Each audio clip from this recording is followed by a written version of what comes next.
There are a lot of movies coming out every year, but we have only one life, so we have chosen those upcoming premieres that really promise to show something new.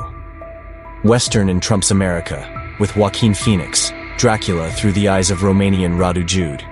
Two sports dramas from the Safdie brothers, and other brightest blockbusters and auteur films of 2025. The Safdie brothers duo seems to have broken up, but that's not necessarily bad news for us, because this year the brothers will present two films at once, separately.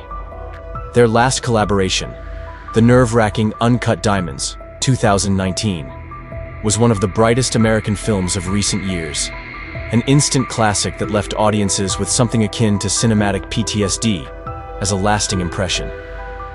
In the intervening years, Benny starred in Oppenheimer and co-wrote the great TV series Damnation, and Josh directed an outstanding art stand-up special for Adam Sandler. For their solo directorial debuts, the brothers did not reinvent themselves and chose the sports drama genre to replace gambling movies. In the case of Benny and his crashing machine, it's the story of wrestler Mark Kerr, whose rise, fall, and addictions John Hyams had already directed a documentary of the same name for HBO in 2002. In Safdie's version, Kerr will be played by a completely unrecognizable Dwayne Scala Johnson. Yes, that's him in the shot above. And while Adam Sandler failed to reach a deserved Oscar nomination with Diamonds, Johnson, with his brilliant PR talent, is quite capable of doing so. The movie looks like a serious dramatic entry by all accounts. In the case of Josh Safdie, the sport chosen is more airy, ping pong, and the actor is lightweight Timothée Chalamet.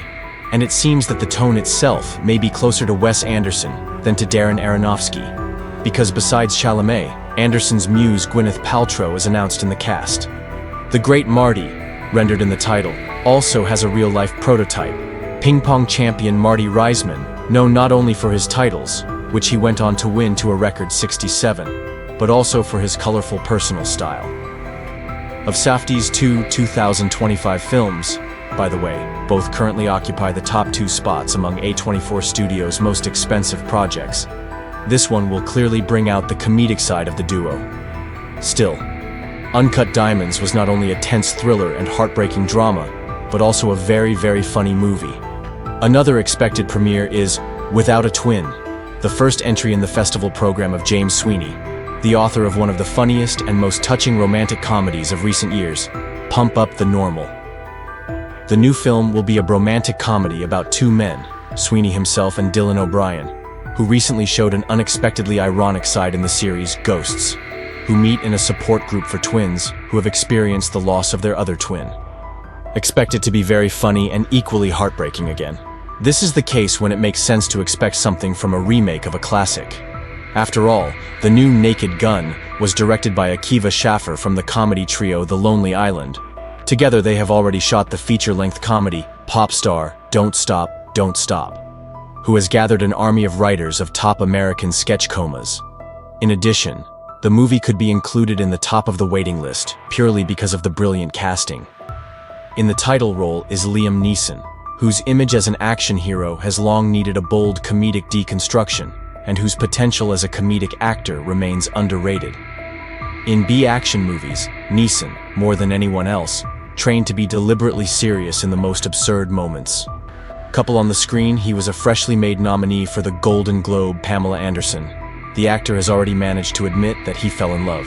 When James Cameron announced that he would be making avatars for the rest of his life, everyone involuntarily had a question: what's the point of making the same movie all over again?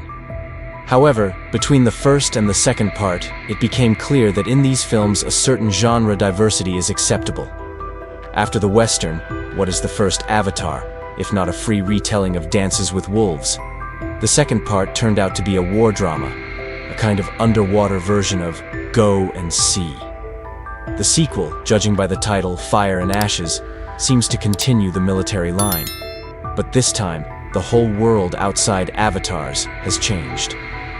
In 2025, it turns out that Avatars is no longer the peak of soulless technological Hollywood cinema, as it seemed at the end of the noughties, but rather an artifact of a rapidly passing era. It is quite possible that we will see the most ambitious piece of handcrafted visual art on the eve of this sphere being forever perverted by generative neural networks.